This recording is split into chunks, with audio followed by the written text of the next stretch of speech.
everyone. Welcome back. I'm going to talk some more about the things that have worked for me to, I believe, combat the signs of aging and to make me feel very youthful and energetic and vibrant.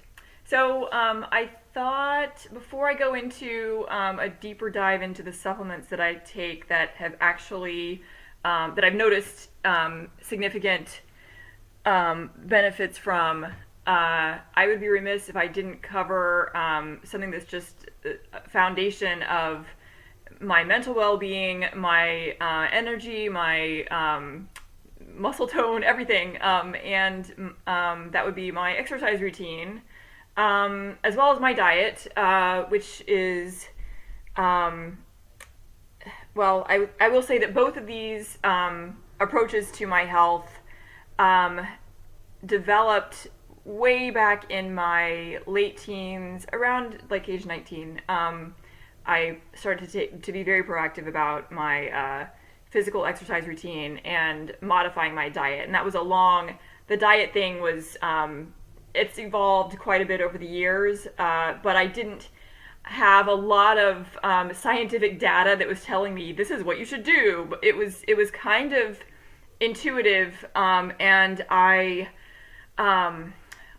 I've always eaten a ton of broccoli, and it used to be like a complete every other day I would have like a complete head of raw broccoli with hummus and raw garlic because it made me feel good, and as soon as I ate it I noticed that my skin looked better, like less redness, tighter, anyway. So these are the types of things I'm very very attuned to, how I react to things, and I'm very type A, and I pay a lot of attention to how I feel inside and how I look.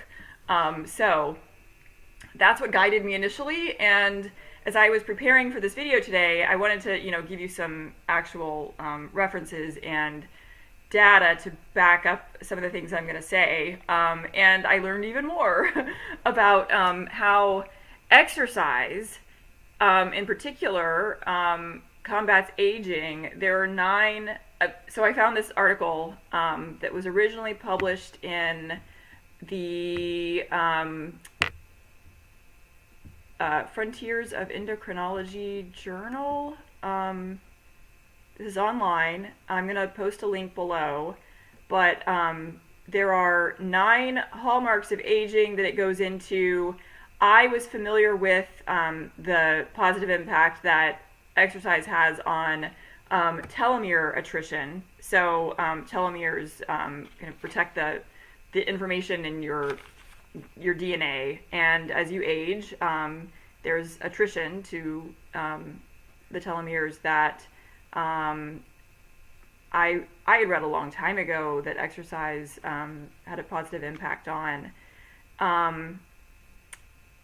It also increases autophagy, which is something that people who practice intermittent fasting, that's one of the primary benefits of that. I may have done a bit of intermittent fasting throughout my adult life without even trying to. It was just, I would go long periods of time without eating because I felt more energetic. So a lot of this is just me kind of responding to my own internal compass again. For my exercise routine, which is heavy duty, I do belong to a gym that I'm very grateful is just right around the corner from me walking. It's like a minute away. I live in Brooklyn, so Brownstone, Brooklyn, and I don't own a car at this point in my life. I haven't for like 20 years.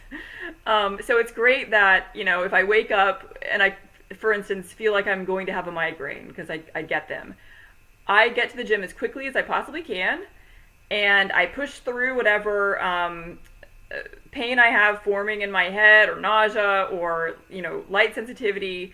After about 15 or 20 minutes on the Precor elliptical cross trainer, and I do that for 30 to 40 minutes every time I go to the gym, which is typically 5 days a week. But it only takes 15 or 20 minutes for me to realize the pain is going away and I'm going to be okay and I'm going to be able to get through the day. Otherwise, it's maybe half an hour after the pain begins, it just like blows up and I have trouble functioning.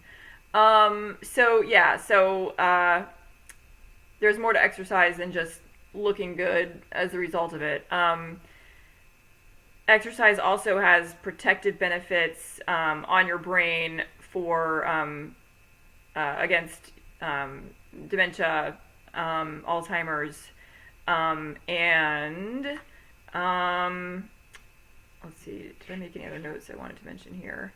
No, not about that. But I will link the article below. It's very interesting. It's pretty intense. It's really complicated stuff, and it may be over, maybe not over your head, but maybe more than you want to digest. But I'll put it there anyway. So I do the elliptical cross trainer. I do about half an hour of weight training when I go to the gym these 5 days a week, and I change it up. I use different machines. I use different. I do a lot of arm exercises, so various dumbbells and free weights. I also have a really thick yoga mat, and I will emphasize the importance of the thickness of a yoga mat because since I am older and I have tiny little bones, and there's not a lot of meat protecting like my rib cage from the floor if I'm on something that's very thin. So for my comfort level and to protect against injuries, I do all of my stomach crunches, and anything that is done on my back or that I need to get down on the ground for, I use that mat. And I do that separate from my gym routine. And that I vary it up a bit, but I am very concentrated on my core because, well, I want to have ripped abs, of course, but also my maintaining good posture is very important to me especially, and as a former singer, I've realized that since I'm out of the habit of, singing in a choir and having to sit up straight all the time, my posture is not at all what it used to be, and you really age yourself when your posture starts to go. Like people perceive you as being older because that, the curvature of a spine is something we see in older people. It's like an instant read on how old a person is. You just kind of assume that they're older, their posture's bad, or you can trick people into thinking you're younger by sitting up straight. What else? Floor routine. So if you don't have access to a gym, for whatever reason, you can go on long walks if you have access to a park or a bike. During the pandemic, when I couldn't get to the gym, I did not decrease my my time. I actually increased my time spent exercising daily because I had to if I wanted the calorie burn, I had to spend more time outside walking if I was walking. But I thoroughly enjoyed it.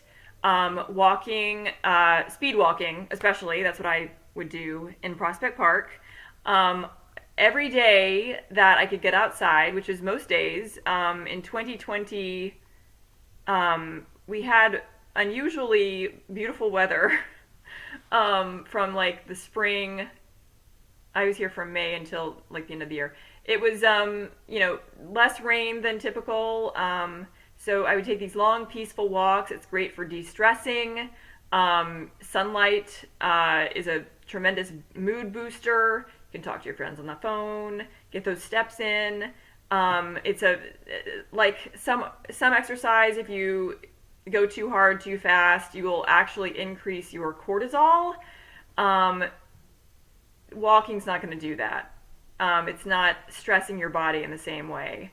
So I would do a lot more like weights and exercise on my yoga mat that I kind of improvised to get the cardio effects. And I rode my bike. At the beginning of the pandemic in 2020, I was staying at my parents' down south. So that was beginning of March through almost the end of May, and it was very warm and beautiful down there too. So I got a bike and I rode it every single day for at least half an hour, and kept up my weight training routine as well. So yeah, love exercise. I will promote it until the day I die as like the bottom line best thing you can do to keep your mood up, keep your body in shape, your mind in shape. I absolutely love it, and there's a way for everyone to find something that they enjoy. You can just, if you're bored by a gym or any kind of routine, get involved in a dance class or martial arts. Yeah, so I'll stop there, and I'm actually trying to get to the gym as we speak, but there's a snowstorm that's winding down, and I'm reluctant to go out there because it's really windy and everything is just white. It's like that gray white color. I hate being out in that. Okay, so next thing, I talked about broccoli. Love broccoli. Sorry for the awkward transition there. I'm re-recording for the third time the second half of this video because it got very rambly the first and the second time. A little update, I did make it to the gym yesterday afternoon, and I went again today. The sun is out now. It is very bright. It's freezing outside, but it's bright and sunny in my room, and I've had to shift my station here so that I can actually see because it's that intense. But I wanted to talk more about my diet. You can't outrun a bad diet. And I wanted to get into the foods that I have that I would consider to be staples in my my regular everyday diet. I'm not I go out to dinner maybe I would say an average of twice a month, and it's usually to some upscale place where I will stick to my anti-inflammatory, high antioxidant, but very flavorful pescatarian diet, and yeah, but on a daily basis I eat a ton of broccoli in particular, and cruciferous vegetables, because that's what I like. I didn't think this through in advance when I was 19 years old and I got, in control of my diet, and it became a priority. I didn't sit down and compare everything and say this. I was not methodical about this really. I started eating things more and more that I knew were healthy, but the better they made me look and feel right after I had them, the more inclined I was to make them part of my routine. So broccoli was probably the biggest one for me. I would eat an entire broccoli crown raw every other day with hummus, spicy hummus. I put a ton of cayenne pepper on just about everything that I eat, including if I have dark chocolate, cayenne pepper. If I have matcha green tea, cayenne pepper. Love cayenne pepper. I carry it around in my bag. And yeah, sometimes I have 2 different containers in there. Nutty. But yes, so broccoli makes me look better, makes me feel better. It has vitamin K, not K2, I don't believe. I think it's just K1, which is really beneficial for a lot of reasons, but that is associated with a reduction in, if you have under eye circles, because of thin skin, blood pooling, whatever it is. I think for me it's my extremely thin skin, and I don't know. I've had this problem since I was a very young child. It's actually better now than it used to be. But eating broccoli and also taking milk thistle results in a reduction of that darkness. Then let's see.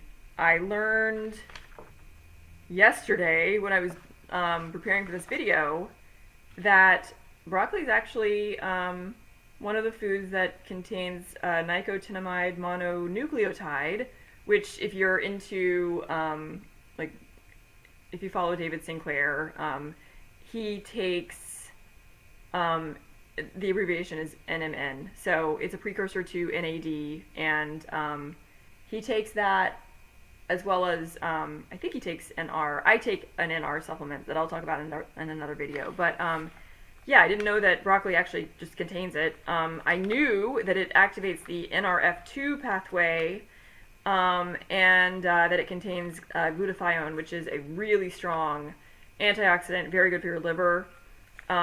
Protects your liver. That is important. It helps clean your body, as I'm sure you're aware. Broccoli also has sulforaphane, and it fights the damaging free radicals and inhibits collagen destruction. There's something else I wanted to say about broccoli. Okay, maybe that was it. But yeah, alongside broccoli, I would say that organic strawberries are another big one for me. So, little side note, one of the reasons why it's so important for me to, or there's so much value in eating foods that immediately make me more energetic, make my brain work better, and make me look, I would say more well-rested, is because I don't sleep well at all. Due to the noise in the environment where I live, which hopefully I'll be getting out of here in the next few months. But I'm in Brooklyn. It's an old tenement building. It's beautiful. It's in historic Park Slope. But you see these high ceilings. We're on the top floor. I'm sure it was a converted attic of a tenement building, and I can hear and feel the activities of the person who lives downstairs. He's not loud. It's just like if he slams a cabinet, I feel it and I wake up. And the people in the neighboring buildings, they're not even in the same building as me. We're on the top floor, so there's nobody up there, thank goodness. But no amount of noise canceling, white noise machines, or I have a fan noise machine, earplugs, soundproofing. It has not helped. So every single day, or almost every single day, I feel very run down by having been disturbed multiple times a night, and if I get 6 hours of sleep, broken sleep, I'm happy. So that's the kind of high goals that I have for myself. Anyway, I do everything that I can to try and recover some of the lost vivaciousness that I would have and mental acuity that I would have if I were sleeping like a normal person. So it's very sad, but it's something that I've had to deal with. Anyway, so strawberries, they also immediately after eating them, and I'm sure this has to do very much with the high vitamin C content and the antioxidants, and the anti-inflammatory effects of these foods. I always look better and feel better, as well as fatty fish. So I'm sure you're aware that fatty fish contain high levels of omega-3s, including DHA, which is a boon to your brain function and to your vision. So my fish of choice, just for like everyday consumption, are sardines, because they are at the bottom of the food chain, or near the bottom of the food chain. There are things that are below that, plankton. But very low on the food chain, which means they have not consumed a ton of other fish before they before you eat them. So, say with a swordfish, which is huge, the swordfish has consumed all of these other fish that have mercury and other pollutants in them, and if you have the swordfish, then you're taking in all of those pollutants. Same with like a um, some tuna. I mean, tuna is a risk, but I'm going to talk about a type of tuna that I get that's um, safe on the safe side or the safest side. But okay, so sardines. I get the Spanish style. They're in olive oil, which is great for you, and they have chili peppers. These are 180 calories, 20 grams of protein, and 1,800 milligrams of omega-3s.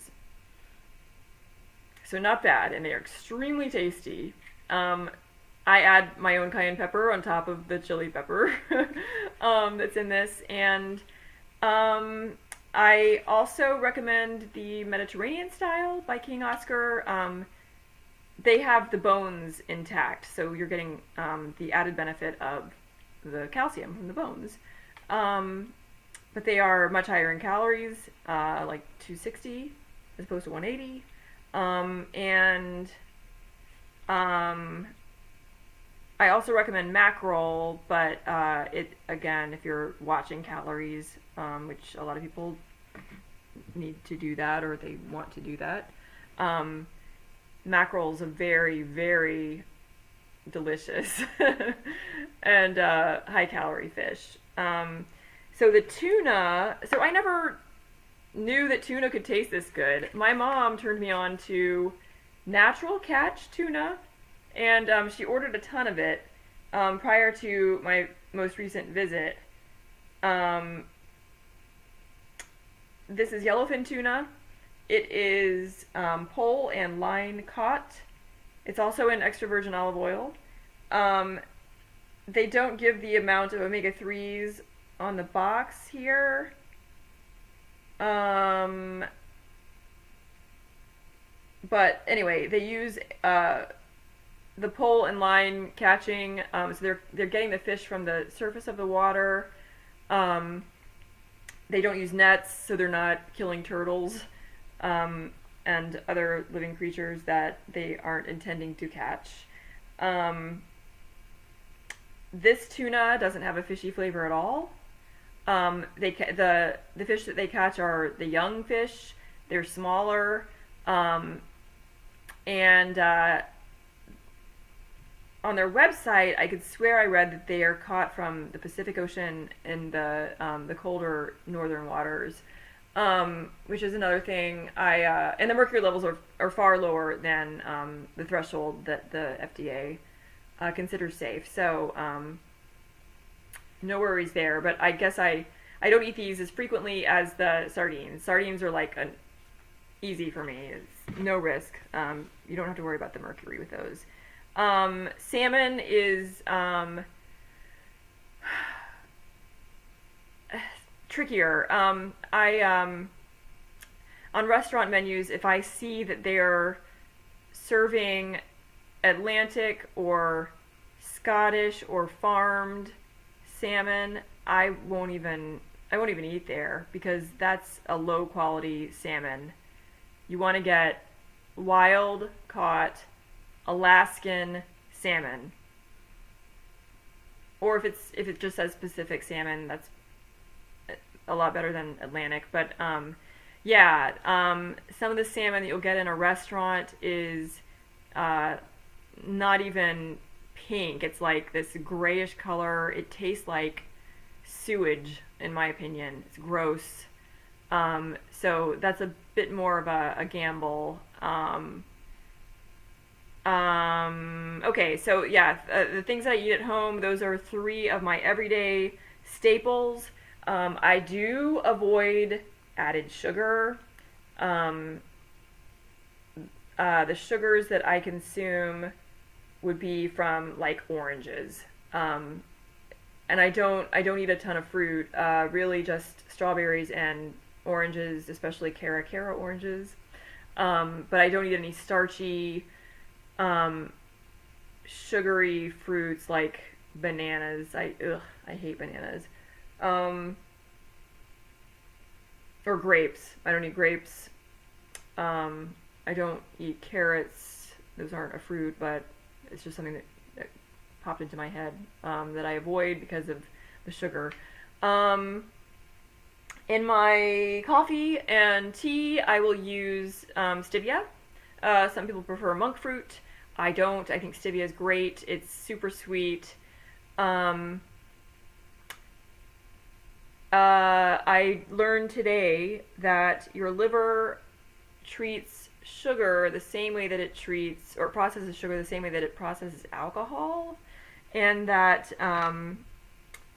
prior to around 1980, when people would have type 2 diabetes or fatty liver disease, it was attributable to alcohol. These were diseases of alcohol abuse. And now, pediatric cases of fatty liver disease and type 2 diabetes are the result of overconsumption of sugary beverages and processed sugary foods. So it's really sad that these products they're just, I don't know. People eat them like it's because everyone else is doing it, they're normal, but it's not.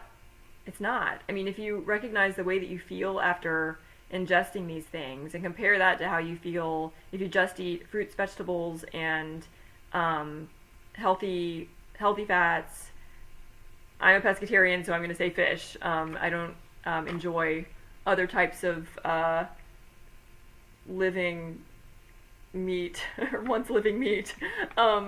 So yeah, I just I don't know why people stick to those kinds of diets. I remember my dad saying to me, most people couldn't do what you do. Why? Why? You feel so much better immediately. I mean, why isn't that reward enough? And you look better. Okay. I mean, I could go on and on, but there are plenty of other YouTube channels that are dedicated to like deep dives with doctors. I'm not a doctor. So more knowledgeable people who can talk to you in depth about the molecular, the effects of food and other substances on your cells on the molecular level.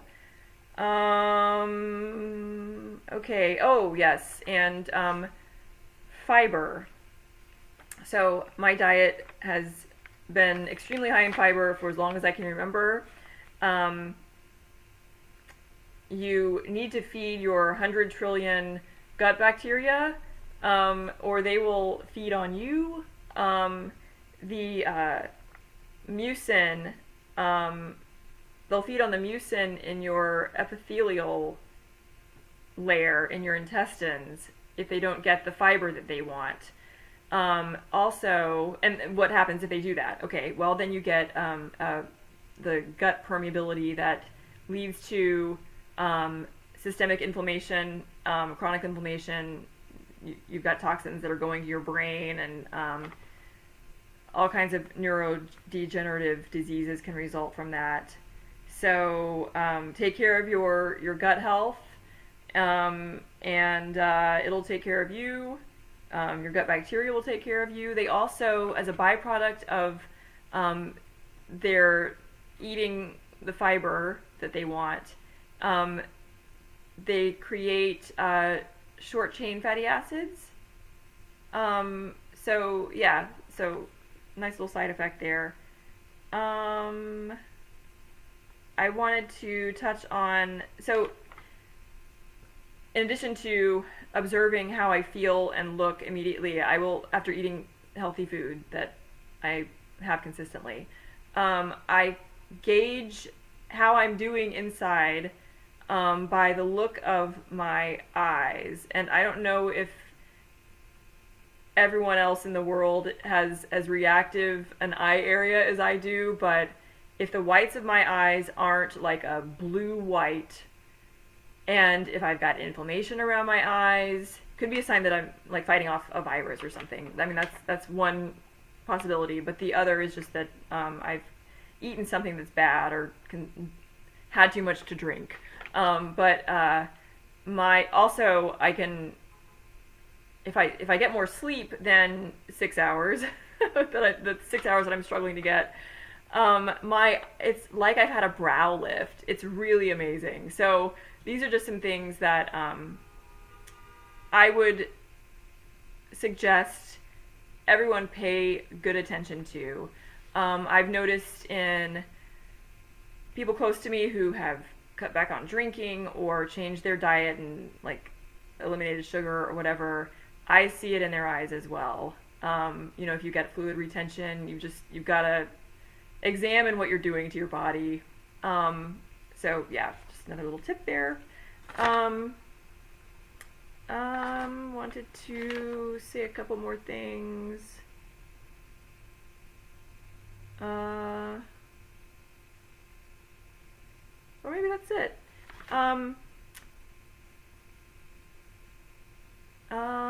Do I eat any starches?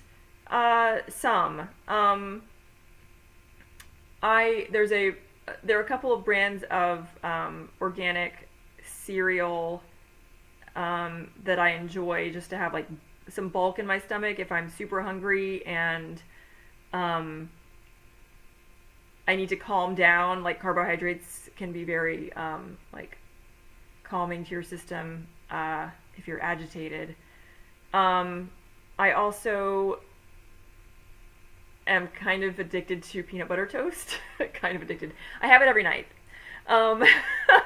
Before I go, not right before I go to bed, but in the evening. I'm on a weird eating schedule as compared with most Americans. I usually have my first meal at 10 a.m. Then I don't eat again until 4 p.m. And then I'll have peanut butter toast around 8. Okay, and last but not least, I wanted to mention fermented vegetables. I used to rely on yogurt for my probiotics.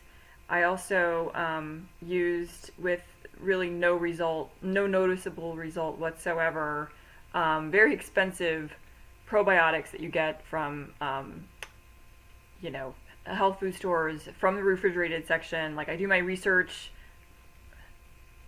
People hate when you use that word incorrectly, but I would look online for certain strains of probiotics that are instrumental in achieving certain goals. And I would get these like $70 bottles of probiotics, and I didn't see the benefit that they promised after taking antibiotics, for instance, because I have a history of really bad sinus infections and I've had to use antibiotics. But yeah, so I stopped using yogurt so much, though I still have it occasionally, and I've taken a real liking to sauerkraut by Cleveland Kitchen. They have a brand called, they just call their product Kraut, and they have a variety of flavors. There's one called Nar, that's jalapeno, bell pepper, and chilies. And I've also really liked the curry kraut, which I believe has carrots in it. But yeah, that's a great product. And kimchi, spicy kimchi, in almost any variety. It smells rank.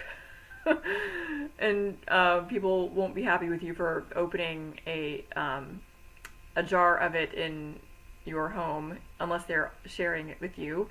But that's great for maintaining healthy gut flora. And cabbage is just really good for you anyway.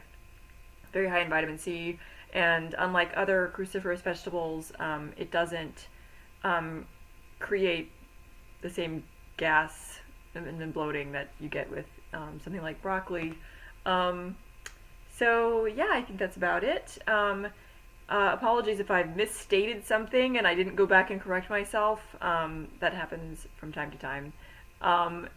Please go easy on me, forgive me. And if you have any questions, if there's anything you'd like me to talk more about, indicate it in the comments below. And I wish you a healthy week ahead. and thanks for joining. Bye bye.